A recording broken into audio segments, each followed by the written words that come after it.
Assalamualaikum warahmatullahi wabarakatuh dan salam sejahtera. Okey, nama saya Iman Airil Bintini dan saya dari kelas DAQ 5C.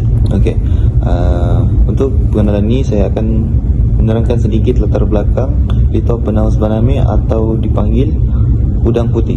Okey, Lito Penaus Baname ini ataupun dikenali sebagai udang putih, spesies yang diternak paling banyak di dunia.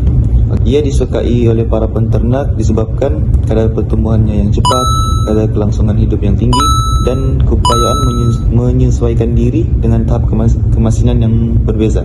Okey, seterusnya, udang ini memainkan peranan penting dalam industri aquaculture yang disebab dengan menyumbang kepada keselamatan makanan, peluang pekerjaan dan pendapatan ekspor yang sangat tinggi.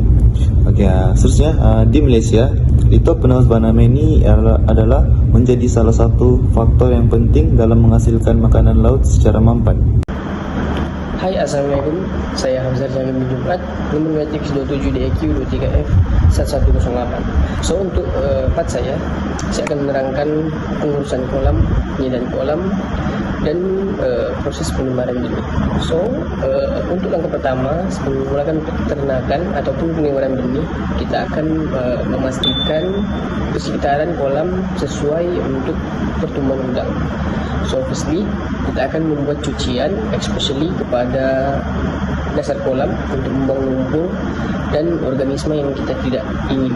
Nah, setelah proses pencucian, kita akan mengeringkan kolam dan akan memulakan proses pengapuran. Okey, pengapuran ini kita buat adalah untuk menstabilkan pH air dan membuang patogen-patogen yang jahat lah, yang tidak sesuai untuk udang. Okey, setelah itu kita akan membiarkan selama 2 hingga 3 hari.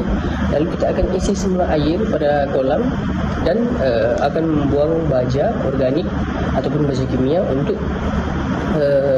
merangsang pertumbuhan plankton semula jadi. Okey, so untuk baja yang selalu kita gunakan untuk merangsang pertumbuhan plankton ini antaranya adalah urea ataupun trio superfosfat untuk baja organik, tai ayam ataupun baja kompos. Tapi selalu kita gunakan adalah baja kimia lah. Okey, setelah daripada proses-proses itu, kita akan memastikan sistem aeration kita baik, bagi memastikan oksigen terlarut pada air cukup untuk udang lah. Selain itu, kita akan memastikan paddle wheel sudah disusun atur bagi membantu proses pembuangan lancar dan tidak sangkut. Serba sedikit juga membantu oksigen larut pada air. Nah, untuk air sekali kita akan memastikan semua kualiti air termasuk suhu, pH, DO, salinity berada pada tahap optimum dan sesuai untuk peternakan udang agar peternakan kita baik dan lancar. Okey, sekian itu sahaja daripada saya. Seterusnya kita akan masuk ke part seterusnya. Ciao. Nama saya Amin Zulkarnain Lukman bin Awang Matali. Nomor metrik saya 27 DAQ 23F 1024. Saya akan menerangkan berkaitan pengurusan penyakit. Salah satu penyakit yang sering menyerang L. vanemi ialah white spot syndrome virus yang boleh menyebabkan kematian yang sangat tinggi. Langkah pencegahan yang boleh dilakukan oleh penternak ialah dengan menggunakan benih bebas penyakit SPF daripada hatchery bertauliah. Langkah yang seterusnya ialah penggunaan biosecurity seperti pagar, kolam penapis air dan pembasmi kuman.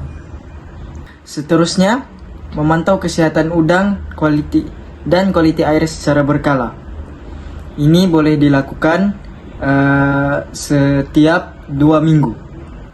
Yang terakhir ialah mengelakkan pemberian makanan berlebihan serta membuang sisa makanan yang tidak dimakan untuk mengurangkan potensi peningkatan amonia di dalam kolam.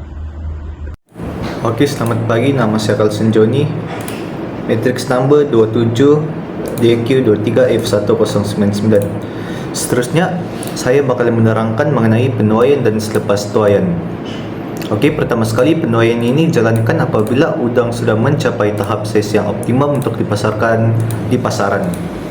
Okey, proses penuaian ini dia perlulah dilakukan dengan berhati-hati. Ini bagi mengurangkan tekanan kepada udang selepas dituai. Ini ialah apa yang berlaku apabila udang tidak dikendalikan dengan berhati-hati sewaktu proses penuaian.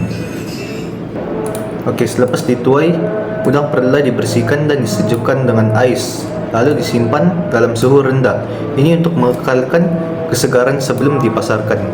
Okey, akhir sekali kita perlulah menggalakkan penternakan udang yang mampan.